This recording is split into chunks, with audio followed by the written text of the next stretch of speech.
เอ๊ยยังนี่อะไรยังนี่ Happy birthday to you Happy birthday to you Happy birthday Happy birthday อาทิตย์แรกๆแล้วเป่าอ่ะ to you เอาซื้อแนวเสร็จแว่นตาให้ อาทิตย์ตาจะมัว เอ้าก็แว่นตาจะมัว ใส่บุญเท กับซื้อกับแว่นตาให้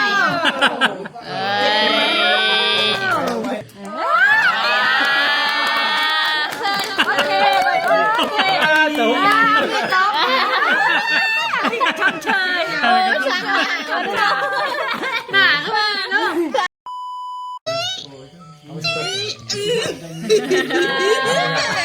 สวัสดีกันดารา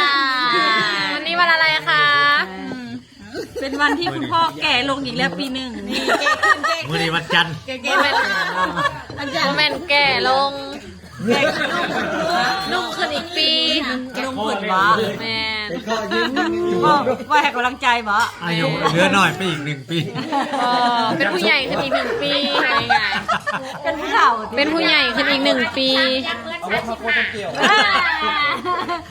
53เหมือน35 แล้วว่าหา14ว่ะ ฮะ เขาเราก็หา14 เขา54 53เขา54 เหลืออีก2 เดือนก็54เอา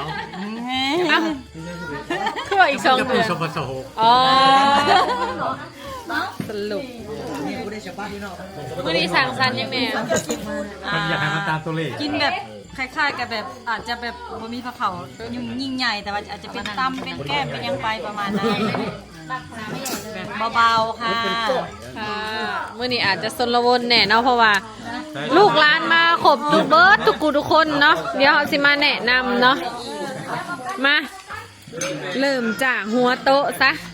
เควินสบายดีไหมเควินสบายดีก่อน งูอย่าง สบายดี โอ้ยจะเป็นลูกไผ่ เมนก ลูกแม่นกเนาะนี่พ่อกับแม่เพิ่นคู่1 3พ่อแม่ลูกแล้วนะนี่4พ่ออีกโอ้คู่1กับ3 คนแหละขอเท้าสบายดี สบายดีมาเด้อกินปลาแซลมอน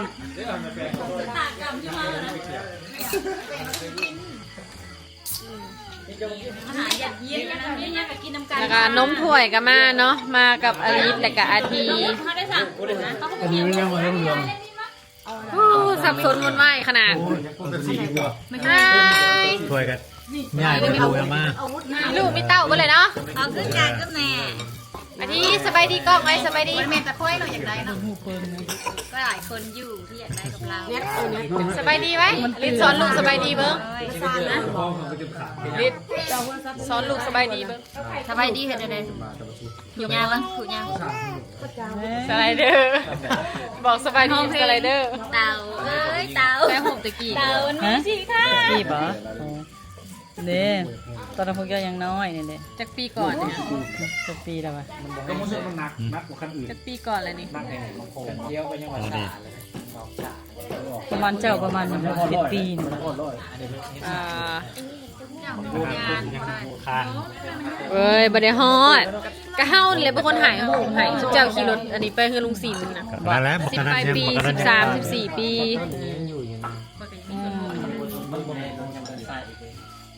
อาริสลูกก็มาแมตตี้อามี่ก็มา สตากรรมของเรา แล้วก็ครูนี่เนาะครูนี่แมนผู้ชายแมนเป็นน้องเขานกเนาะสบายดีไปเห็นหน้าเห็นตาเนาะแล้วก็เมียเพิ่นเนาะสาวผู้ไทยอัศพร จุดขนาดนะ แม่นัสซานอนอยู่เทิง ไปถ่ายจะบลูชื่อใครได้อ่างอีกคือ ไอ้อันนั้น สบายดี โอ้ใส่คอกุซี่อีก กุชิเบล ใส่คอกุซี่เบลอันนี้เป็นงูที่อลิสเลี้ยงเนาะเพิ่นถือมานะตื่นเด้เนาะ นนยัน เงี้ย บ่ยันสิ แล้วก็พอน้ำนิ่งก็มาเนาะพอน้ำนิ่งสบายดีบ่ได้เห็นหน้าเห็นตาโดนแล้ว บ่หิวข้าวควร เดี๋ยวนี้หยกง่ายไปอยู่พลานไซอีกเลยเนาะเที่ยวไปเที่ยวมาปี1อยู่พี่ปีหน้าอยู่พุ่น จบไปว่ะ ร้าน ค่ายนี่ดิ สบายดีเนาะอลันอีวีเด้อ เป็นสั่งเต็มโตเลยดิ ยังบ่เต็มโต ว้าวมื้อนี้ แล้วก็พออร่อยเฮ้ยลืมลืมมันมาไก่งูสิถ่ายเอา โอ้ หลายเถื่อแล้วกูเข้าใจแม่มึงก็จะกินรถแม่ แซลมอน อะไรกันยังต่อ แซลมอนสดแล้วก็ยำแซลมอน โอ้ยเท่าที่ได้จะบ่ฮู้ อากินเลยพอดอยปินปินหมูที่เศร้าปินหมูที่ย่างหมูมือเศร้านี้เหลือที่เหลือ กินตุๆเลยนะ จุ่มปลานินแล้วมาจุ่มปลานินลวกปลานินเนาะ ก็อร่อยเนาะ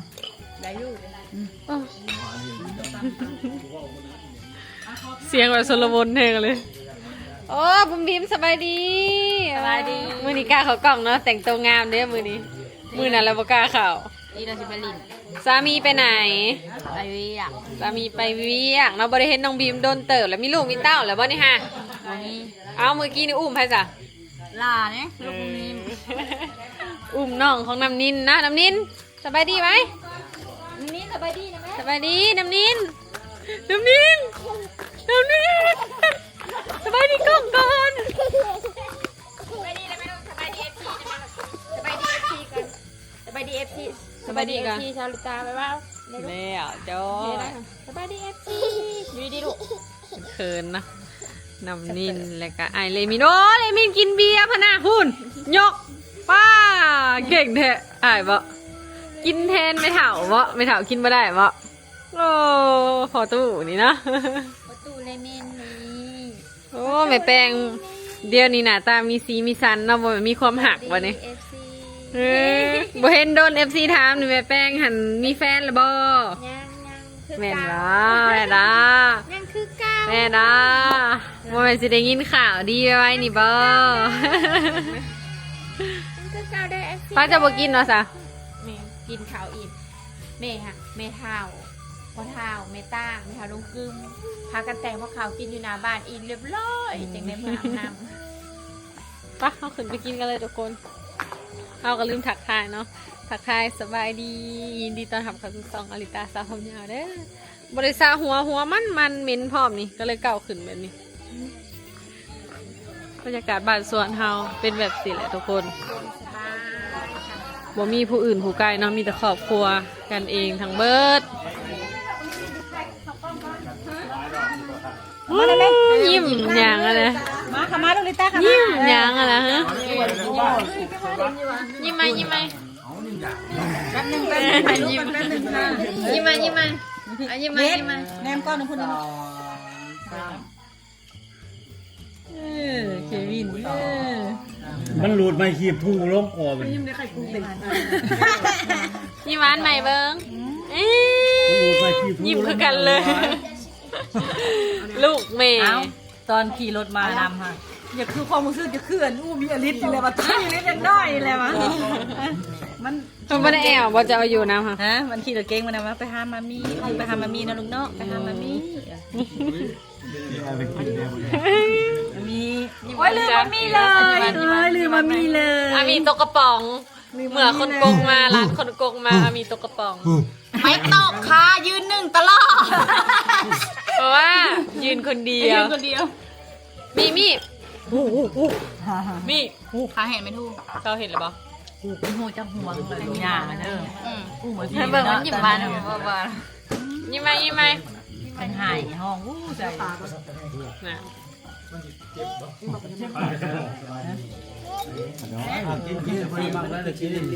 เอามากินอาถ้วย ตัวหากระอ่านนะ หนังใส่ นั่งในสาวเสือลาย ที่หนังใส่ได้เลยมันก็สิหนังนี่เด้ออ่ะ น้องขวดด้วยค่ะ ส่วนเนี่ยกับแป้งก็เถอะ พอถามยังมะเถิงระยะไปนี่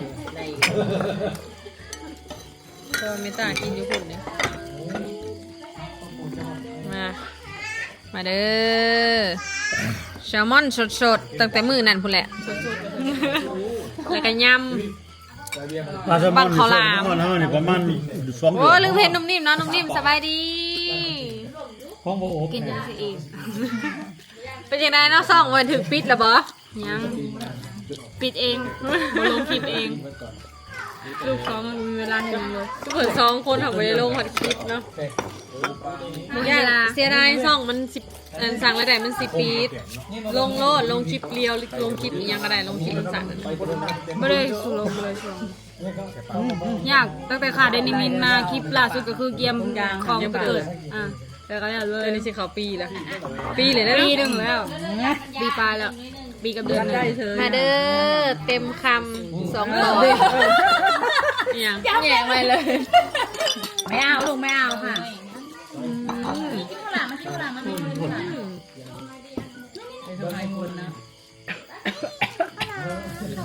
แจวนี่ยังทำมาบาสบีบสมีบอลเรื่องหรือเอาฝนมาปะอร่อยใครเห็ดตัวนี้แซ่บขนาด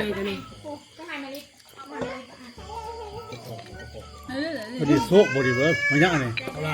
วายแนวเบิ่งมันละเครื่องก็ป่าดิ ใช่กินให้แม่บอกกินเบียร์เบียร์มาให้กินไม่ถั่วน่ะ ก็เดียวพ่อ เปิดเทิงอยู่บ้านนี่ปลาตัวน่ะถึงไหมมาถึงดอกเอาผักคณะยับออก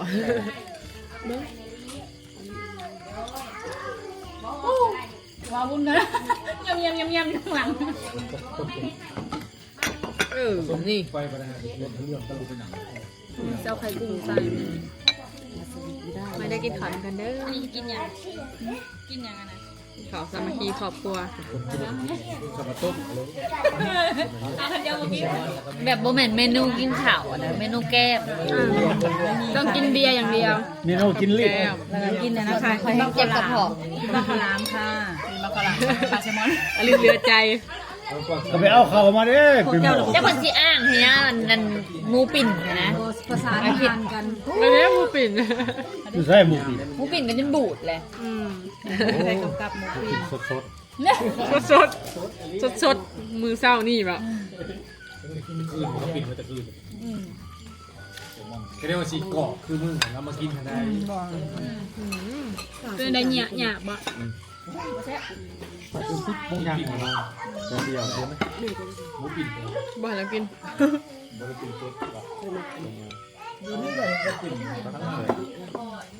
เขาบริสุทธิ์นะ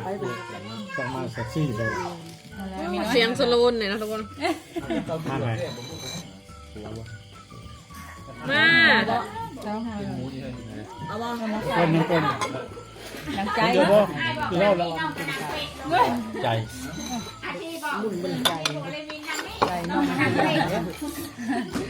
หนักพญาใหญ่ซะนะคือมะขามนี่ลูกชอบอร่อย อันนี้ยังหนังทาเก่าอยู่นะ เปิดกันยังคนเก่า เอาไปมาเป็นกัดนี่เปลี่ยนแปลงมั้ง กินในรสชาติ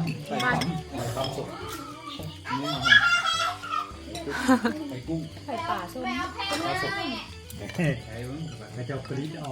ไข่ปลาเทียม ร้านมือนี้มีอยู่1 2 3 4 5 คนคนหนึ่งยังนอนอยู่ ไข่ปลาเทียมก็จะเห็ด ยังมาเจอตอน ก็จะใส่เจลาตินใส่กุ้ง ตื่นมาเลยกะห้องใส่กันอะไรอยู่ จับงูบ่น่ะ วิน6 คนนะ6ทั้งเควินเนาะร้าน6 คนมือนี่แม่ร้านจะ นางเอาใส่มันดูนางไม่เปียกจับเนี่ย เราทุกคนนะ มันอันนั้น ใส่มันดู เล่นน่ะ มันเป็นอย่างมันเป็นอย่าง อะไร บ่งูน่ะ มันสิย่างก็ได้งูแท้นี่แหละ งูแท้เดี๋ยวพ่อเฒ่าอลิเลี้ยงงู เอาเรียกให้อย่างงู งึดนะยังว่า เออ โตละ10,000กว่าร้านจะเลี้ยงฮะ มันมีประโยชน์ยังไง มันหมัก ตัวเกมเบียร์ โอ้ มันหมักต้มงูกินปะพ่อเฒ่า บ่อยู่กันกินบ่ลง กินกับบ่อิ่มดอก กินไปร่วงกับมือหนึ่งคนเราไปกินไม่รอบ ตะกี้จะคือกินอ่ะ บ่กินงูกันบ่งู เขาเรียกว่าสัตว์เอ็กโซติก บ่งูสีก็ต้มสั่วดิโว้ยเอาไก่มาเปลี่ยนยังบ่เอา ทุกคนเลย ต้มตัวงูสิงกันยอดนี่แหละ กินนะ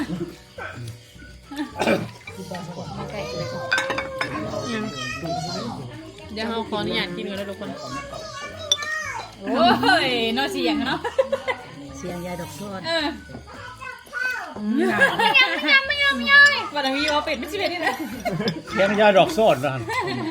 เจ๊งได้ดอกซ้อน มันคือจะได้เด้อกูได้จื่อเสียงผมจะทำอิดพูดกรีดการ์ดผมนั่น เห็นก็มาที่เหลือก็กรีดจากกันเลยคือแบบเสียวเห็นเสียวนะ เมื่อกี้กูก็กรีดแล้วแม่ก็แม่พี่บ้าเหมือนกัน กรีดต่อกรีดกูเลยมันลึ่งกันบ่มันจืดกันบ่วะ กรีดนะมันจะเทบ้านะมันเบ้ายังกะกรีดน้องกูกรีดเลย เจอแม่กับแม่ปิ๊กแตกกันวันนี้อะไรคะเอาของขวัญอะไรให้สามีคะแก้มค่ะใช่หรอ ไปยี่บ้าไม่ได้ไง ว่าความรักให้ไง วันนี้มีชุดพิเศษไหมคะใส่จิวยองเลยรีวิวอันนี้รีวิวจากคุณใส่แท้เนาะจิวยองที่ว่าคุณเป็นสปอนเซอร์มีความรู้สึกยังไงอ่ะ ก็โอเคเลยดีก็ที่ว่าอะไรเนาะ อายทำไมลูกเต้าเจ้าทำเอาหัวไปเลย ก็ไม้มันดูแลดีกว่าไม้ฮะนะเรื่องกินเรื่องอย่างนี้ถือว่าไม่มีเลยค่ะ ปิดกระสอบ สะ บ่ อาดสะอาดดูแลภายในได้สะอาด โอ้กูรู้พิษอยู่ป่ะ ก็ดู โอ้ยอยากว่าได้ดิโอ้ยอยากว่าได้ดิเหมือนกันปกติให้แม่อายลูกเดี๋ยวนี้ลูกอายแม่เนี่ยนะบ่แพ้แม่เนี่ย มันสิตรงกันขางกับนินนินขางกับสไปเดอร์แมนไปซื้อเคปผ่านเอาตัวจะยิงให้บอกเอาจะเอาสไปเดอร์แมนบอสแต่ให้บอก สิพามาเบิ่งนิดหน่อยซะเขาเห็นดิฉันกัน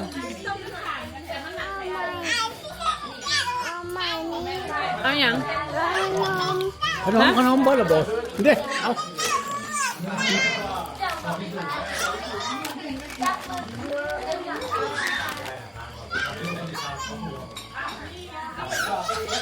กินน้ำเน่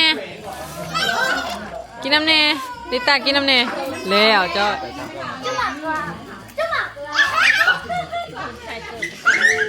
เสียงน้ำนินดังกว่าหมูน้ำนินสบายดีไหมสบายดีถูกยาไว้แล้วจ้อย บ้านนี้มีแต่เด็กบีมล่ะคือบ่กินสาบีมเจ้าคือบ่กิน ต้องบริกินปลาคน บ่กินดิบ ที่ว่าอีลาตื่นเนี่ยมันนะ เลี้ยงร้านเด้อไหมคะเด้ออย่าปากดังเด้อ เข้าบริกินกูโ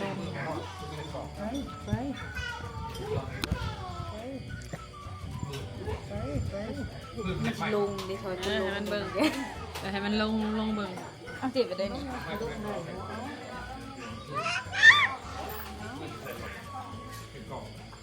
อืม เป็ดกระดูกเบ็ดหอม มีอู้เราเห็นหรือเปล่า ในการลง มาเบิ่งกันเอาเฮสการลงบ่มี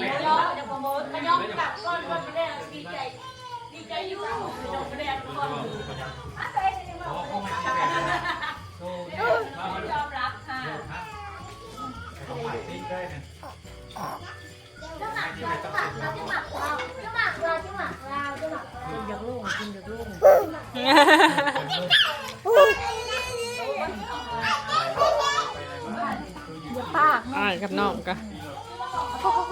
ก็คืออายกัน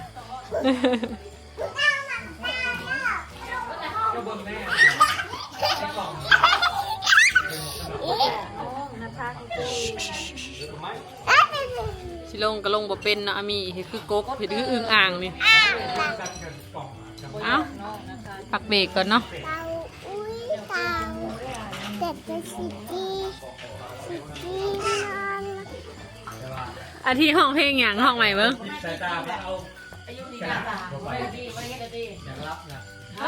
ของขวัญน่ะ เป่าเค้ก สิ่งที่ดีสุดก็คือ ของคนของ ทุกคนมีสุขภาพดี ใช้ชีวิตแบบปลอดภัยบ่มีผลกระทบต่อคนอื่น แม่สำนันพ่อแม่ก็โอเคแล้ว นี่แหละคือของขวัญของพ่อของแม่ก็คือลูกๆมีแห้ง คนสุขภาพแข็งแรงโอเคแล้วพอเองว่าต้องมีของควรยังกันได้ ลูกๆคือของควรที่ดีที่สุดแล้ว ความหน้าความตากันดีๆ แม่นแต่ละปีก็ฮักแพงกันแบบนี้ก็โอเคค่ะ จะอะไรมากมายกับชีวิตคะใช่ไหม สงสารวันเกิดพ่อเอนะ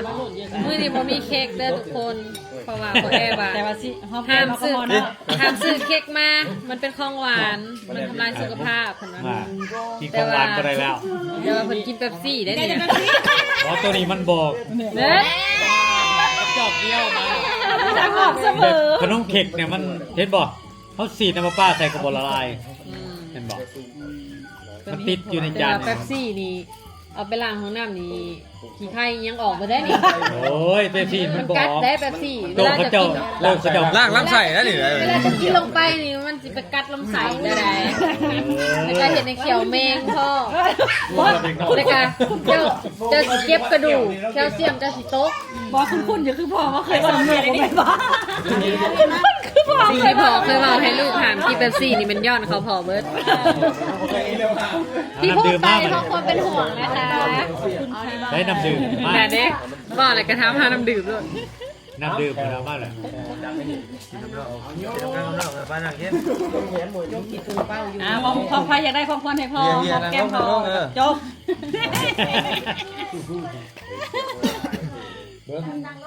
อยู่ได้ยังเป็นของขวัญ อันนี้ซื้อโพสิเจ็ดผูก เขาอีกแค่16อยู่เลย เมื่อนั้นเคย ให้ ใส่ ทุก ซั ค ม น ซุง ใช้ชีวิตแบบสามัคคีกัน ไอโอไม่เอาจมูก บ่ผิดเสียงบ่ทะเลาะบ่แม่งโอเคล่ะ เสือเขาให้บังเริ่ม แค่นั้นก็พอค่ะ ถ้าหากว่ามีผู้ใดหักคัดสนก็สามารถถ้าหักช่วยเหลือก็ได้ก็แห่งดีถ้าบ่ช่วยเหลือกันก็ให้กำลังใจก็ได้ ช่วงนี้รำกันโซน ขอเป็นกำลังใจให้เจได้ ชนนี่ให้กำลังใจมันไม่ได้ช่วยไปเลย ช่วงนี้ไอ้ฮอนดิฮอนเงินเลย ฮ้อนก็บ่แม่นว่าฮ้อนแบบนั้นฮ้อนย้อนว่าวางแผนไกลคนพื้นความสามารถตัวเองไปเกิน เลยฮอนเนาะ เอาเงินอนาคตมาใส่มันก็เบิดแหละ กินข้าวเคี่ยวก่อนแล้ว แล้วคนแบบเขาเห็นรถตัวนี้เขาใช้เงินด้วยเนอะ มาเห็นโหลดให้ลูกค้าแล้วว่าเงินไปใส่เบิดแหละ ฉันเห็นขอบกพร่องกับพยายามแก้ไขปรับปรุงแก้ไข รับให้ลูกค้า กันดิ เลย สั่งจาก เซอร์ไพรส์อ่ะยังมูโตอยู่ไม่รู้ หารายการ มูโตยังนี่ยังอะไรยังนี่ จักแล้ว Birthday to you Happy birthday to you Happy birthday Happy birthday อาทิตย์แรกๆเราเป่าอ่ะ to you แกเป็นตาใส่เดิน จับก่อนจับก่อนจับก่อน ยาเลยหายาบำรุงสมอง อย่าลุกใส่ตาแม่เนี่ยอย่าลุกใส่ตาถึงแล้ว ตาอยากได้เห็นว่ามึงดู ใคร อ้าว เดี๋ยวยืนขึ้นเลย ให้ไปเอาเลย ช่องชัยต้องซื้อยาบำรุงสมองแล้วล่ะเข้าแล้วล่ะ อันนี้บำรุงใส่ตาตัวนี้ฮะ ให้พอแก้แก ไม่ลืมกันไป เฮ้ย โอ้น่าใจเนาะผัดเงย เอาซื้อแนวเสร็จแว่นตาให้ เขาพิจารณาจมูก เอากับแว่นตาจะมวน ตาจะมัว ใส่บรุเท กับซื้อกับแว่นตาให้รุ่นยังดูสิแทนเฮ้อาศัยเรามึงเนาะ แว่นตาราคา 250,000 กีบ99,000 อ้าวมันตบมือนะมันเห็นมันดิ โอเคโอเค ตบ พี่ต๊อก ชมเชย ช่างหนาขึ้นมาเนาะ ช่างมาอันนี้เห็นแล้วก่อนจะใส่ อันนั้นใส่ไหมอ๋อ จะมีทุกน้อง เกิน ทุกน้องแหละ ไม่ได้ทาน โอ้โหเป็นต้นอะไรวะนะ เร็วเลย อ เห็ดทองโสดเดี๋ยวไหมตัวใดแบบนี้ดิ ตัวไหนตัวไหน เราไปเลือกตั้งว่า2 ปีฮะก็ซื้อให้เราปีนี้ บูไม่เห็นเลย อ้าว เห็นลงเป็นบุญกับเรื่องเล่นเหรียญ เราค่ะ เรา ดีใจ จะสิว่าอย่างไร ตัวเคยไปลองมันวะ ขันยังได้เด้ลูกสาวจำ ราคาเท่าใดราคาเท่าใดจะจืด เท่าไหร่นะลูกสาวซัพพอร์ต ตอนนั้นราคาประมาณ 5,000 ปลายถ้าบุรุษเขาลดเปอร์เซ็นต์แล้ว 6,500 บาทจ้ะ อันนี้มันราคาเต็ม ราคาเต็มเอากระลุดก็6,300 200 เอาในนักกายาโอเค ขอบใจละลาย แม่ขอบใจหลาย ใครซื้อให้ จึกเหลี่ยว ๆเอาโก เดี๋ยวใครซื้อให้ มันลงรอพุ่นเห็นว่าอะไร ไปลองอาหารภาษาญี่ปุ่นเนาะเจ้าก็เว้าดูแลไปซื้อให้เจ้าก็บอกกันตีไป หายไปยังไง อย่ามาลุงสมองต้องเข้าแล้วล่ะ ใครซื้อให้เจ้าอ๋อถาม ใครดีใจเราตบมื เอ้า อ ขอยยังไม่พูดตอนนี้ใครซื้อให้เหรอขอยกำลังอึ้งอยู่วะ เห็นอะไร ใจเยอะมากกี่วะแหละมากกี่วะ ใส่ตัวไม่หรอวะอันนี้ใครซื้อไทยอ่ะ อาลิฟ สิเมาได้กับใครใส่กันตาก่อนเพื่อสิเมาได้บ่มีชื่อบ อแมนข่าวเงินกันกำลังอลิตาคนสบาคนละ100 เหรียญ ราคา ซื้อให้เพิ่นแต่ออกวินมันไปซื้อห้าวเพราะเขาแบบลูกค้าประจำสินะ แต่ไม่พูดความจริง เอ ไง อ แม่ใจไงถ่ายคุณ thank you thank you thank you thank you เอ้ยเป็นจังเบิ่งอยู่ ถูกใจอยู่บ่ มักอยู่บ้านแหละมักอยู่บ้านแหละ เอ้าเขาบ่แม่นก็ไปเปลี่ยนได้สามารถไปเปลี่ยนได้ในราคาตัวนี้ค่ะสมมุติเราจะบ่มักตัวนี้นะ ก็แม่เลยแหละ แม่แล้ว จะเคยส่งให้อันนี้ตัวนี้ แม่แล้ว ก่อน ก็จิมืออะไรกัน เมื่อไรไปไหนเอ้าพอเลย มาแล้วทางไก่เติบเด้โอ้มือพลัง ก็คือนี่ โอเคโอเคสวัสดีลูกขอบใจขอบใจมือบุญจังมาใหม่ป่ะลูกโอ้ขอสู้เรียน แล้ว งาน มันเป็นระบงแล้ว เขาจะไปหา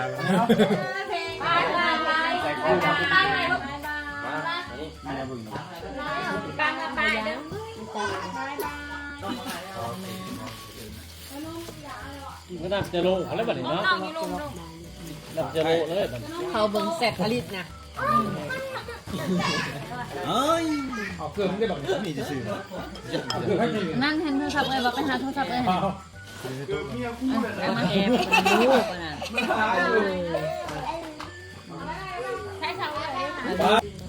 ใช่รุ่นเดียวกันบ่ เดียวค่ะเป๊ะเลย ป้ายเดียวราคาเดียวแท้ปิดกล้องมา อย่าตกก่อน ไปบอกไปบอก นี่หรอ 10 โมงน่ะ รุ่นได้มานี่แหละ คนกันไล่ยังขาดยังไม่ได้ดี เฮ้ยจ้ะ นี่นะพูดปิดไปเลยไหม แบบเดียวกันเป๊ะเลยป่ะ thank you สองคนเด้อซื้อให้เด้ออย่ามาแต่ลิคน ขอบ เดียว ใจละลาย ตาพ่อตาคนนั้นน่ะ ปากแม่ โอ้ยอย่ามีเลยเด้อ เนี่ย เบิ่งอยู่ได้เบิ่งอยู่ได้เบิ่งอ่ะเป็นสังนางขี้เกียจด้วย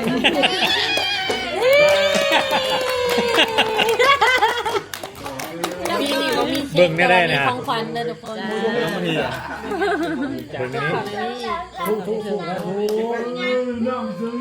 ่าสอนคนว่า นี่เหรอ ว่าอะไร ทุจ้าทุยา เรื่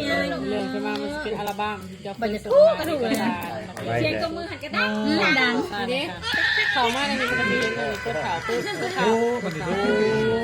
เดินลงมา นี่ เอกสาร อันย่อขึ้นเลยลูก ต้องเบิ่งลิงก์และเอกสารจำดีๆ เออเด่น ปันโซนมีแล้วเนาะเหมือนเนาะได้แล้ว ได้ เนาะ จะซ้ำหาง ได้จะทำแล้ว แล้วก็เลือกตกไปจุ่ม เปะเปะเปะ มีอะไรก็เอาบ่ ไปนั่น มีอะไรก็เอาบ่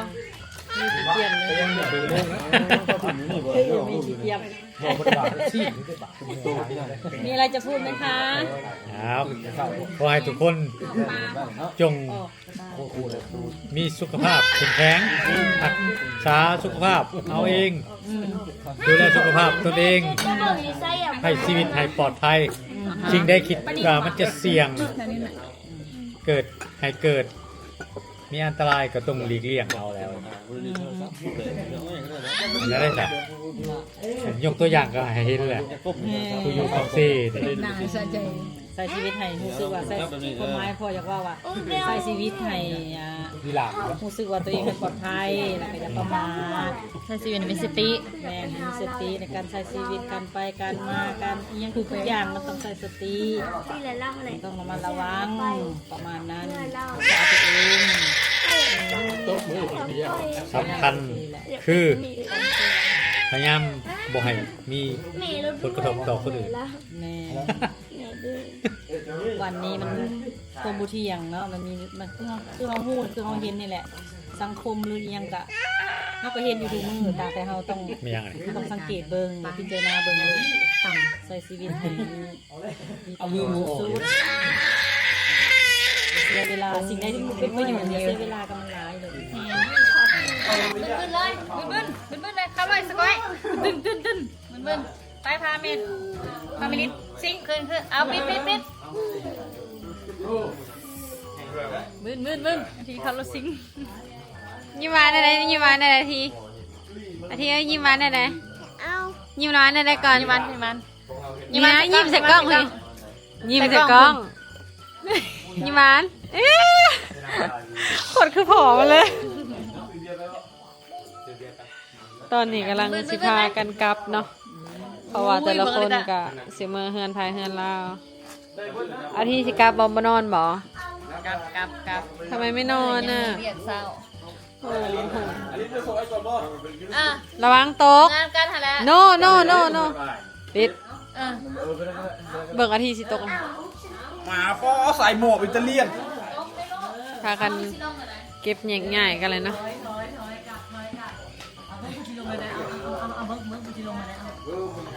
ลงบ่เป็น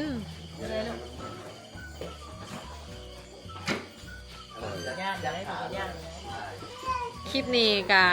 จบไปโดยดีนะทุกคนทางกสิขอลาไปก่อนเด้อขอบใจคำอวยพรทุกๆคนที่อวยพรหน่อยพอเองฝากทุกคนกดไลค์กดแชร์กด Subscribe เพื่อเป็นกำลังใจให้เราหน่อยเด้อบ๊ายบาย